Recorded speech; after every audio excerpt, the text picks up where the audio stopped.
এটা আমাদের সবারই জানা যে বাংলাদেশ খুবই অনিশ্চিত একটা সময় অতিক্রম করছে। ক্ষমতার বিভিন্ন ভরকেন্দ্রের সঙ্গে প্রফেসর ইউনূসের সরকারের একটা দূরত্ব তৈরি হয়েছে, টানাপোড়েন চলছে, নানা নাটকীয় ঘটনা ঘটছে। এরই মধ্যে প্রধান উপদেষ্টা প্রফেসর ইউনূস জাপান সফরে গিয়েছেন, কিন্তু দেশে যে স্থিতিশীলতা ফিরেছে সেটা আসলে বলা যায় না। নানা রকম ঘটনা ঘটছে। যে প্রশ্নটা আসলে সবচেয়ে বেশি উচ্চারিত হচ্ছে সেটা হচ্ছে আগামী নির্বাচনটা কবে হবে। বিএনপির পক্ষ থেকে যেটা বলা হয়েছে যে ডিসেম্বরের মধ্যে নির্বাচন হতে হবে।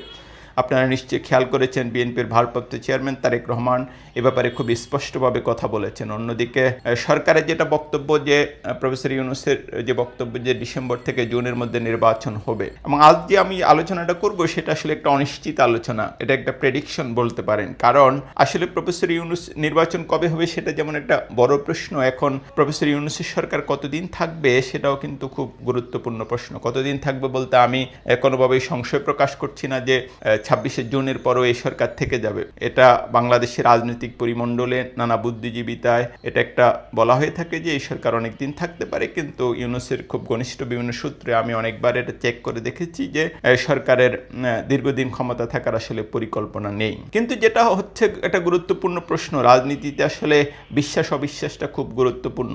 আপনি যেভাবেই দেখুন না কেন বাংলাদেশে তো এখন আপনি অনস্বীকার্য যে সবচেয়ে বড় রাজনৈতিক দল বিএনপি, কিন্তু বিএনপির মধ্যে খুবই যে কোনো কারণেই হোক এক ধরনের বিশ্বাস অবিশ্বাস রয়েছে যে এই সরকার জুনের মধ্যে নির্ধারিত সময়ের মধ্যে নির্বাচন দেবে। বিএনপির অনেক নীতি নির্ধারকই সেটা বিশ্বাস করেন না।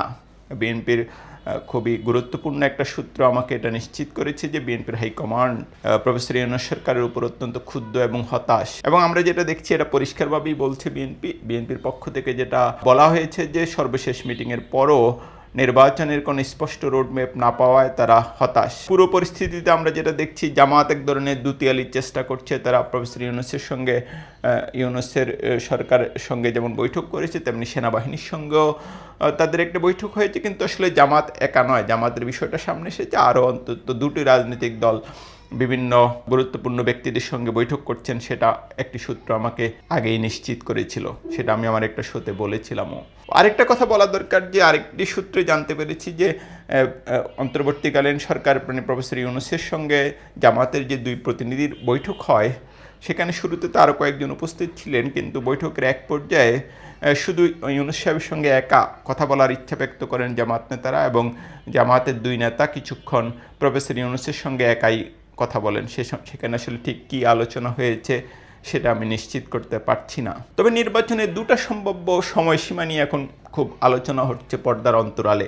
একটা হচ্ছে ফেব্রুয়ারি, এবং ফেব্রুয়ারি বলতে ফেব্রুয়ারি আসলে প্রথম মাঝামাঝি বা ফার্স্ট উইক বা সেকেন্ড উইক, আরেকটা হচ্ছে এপ্রিলে। এর আগে মাস কয়েক আগে সরকারের একটা উচ্চ পর্যায়ের সূত্র থেকে জানতে পেরেছিলাম যে নির্বাচনটা এপ্রিল মাসে হতে পারে। কিন্তু এখন তো আসলে দেশে আরও নানা রকম অস্থিরতা তৈরি হয়েছে, একটা ভঙ্গুর পরিস্থিতি তৈরি হয়েছে। খুব সম্ভবত ফেব্রুয়ারিতে নির্বাচন হওয়ার সম্ভাবনাই সবচেয়ে বেশি। এটা ফেব্রুয়ারি সেকেন্ড উইক সম্ভবত নির্বাচনটা হতে পারে।